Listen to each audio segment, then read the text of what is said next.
mu gihe hari kubura amasaha makeya ngo tariki ya 14 Gashyantare igere ngo maze batangire kwizihiza umunsi w'abakundana. Reka tubanyuriremo muri makeya bimwe mu byaranze iyi tariki ya 14 ndetse umenye amateka y'uyu munsi wa Saint Valentin abenshi bizihiza tariki ya 14 z'ukwa kabiri ku babyemera.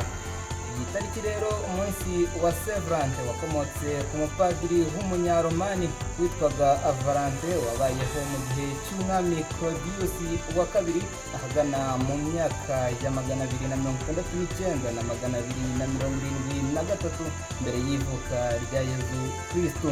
Muri icyo gihe hari tariki ya 14 Gashyantare habaga umunsi mukuru wo kwizihiza umunsi w'umwamikazi Juno wafatwaga nk'imana y'abagore. Muri icyo gihe kuri uwo munsi abasore bandikaga amazina y'abakobwa bari mu kigero kimwe bakayashyira ku kintu umusore yazamura izina ry'umukobwa, guhera ubwo akamuherekeza bakajya kwizihiza uwo munsi mukuru w'umwamikazi Juno wafatwaga nk'imana y'abagore. Muri icyo gihe ngo ibyo byatumaga abakobwa bahura n'abasore kuko mbere byabaga bibujijwe, ubucuti bwabo bugakomera ku buryo byatumaga muri icyo gihe umusore n'umukobwa byageragaho bakaba bavana ubuziraherezo.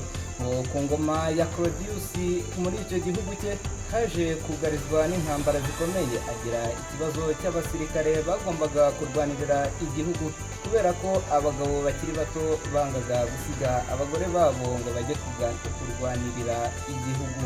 Umwami Claudius yafashe icyemezo cyo guhagarika gushaka, ariko Saint Valentin ntiyabyakira neza ku buryo yafatanyije na Saint Marius batangira gusezeranya abantu mu ibanga rikomeye. Amakuru yaje kugera ku mwami Claudius ararakara, ategeka ko Padiri Valentin afatwa agafungwa ndetse akazacibwa umutwe. Padiri Valentin yarafunzwe arakatirwa urwo gupfa ndetse akazicwa akubiswa amahiri akanacibwa umutwe. Ngo igihe yari ategereje iherezo rye abantu bazanaga indabo aho yari afungiye ndetse bakanamuzanira ubutumwa bwo kumukomeza bakazinyuza mu idirishya ahantu yari afungiye.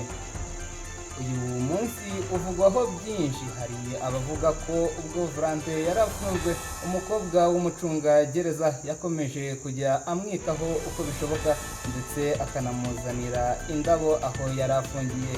Ubwo haburaga umunsi umwe ngo Valentin anyongwe, bivugwa ko yanditse urupapuro, uwo mukobwa yaje kubona maze yandika urupapuro ruriho amagambo avuga ati love from your Valentine, kuvuga urukundo rwa Valentin wawe. Uwo mukobwa ngamushimira urukundo n'ubudahemuka yamugaragarije. Ngibyo rero iby'iyo tariki ya 14 z'ukwa kabiri bizihizwaho umunsi w'abakundana hirya no hino ku isi. Abawizihiza mwese twizere ko namwe mumeze neza. Reba Nitensi Derrick, reka nizere ko ibintu ari umutekano mu gifu no mu bwonko. Mbifurije impagarike n'ubugingo, ntimugire umujinya kandi ntimurakare.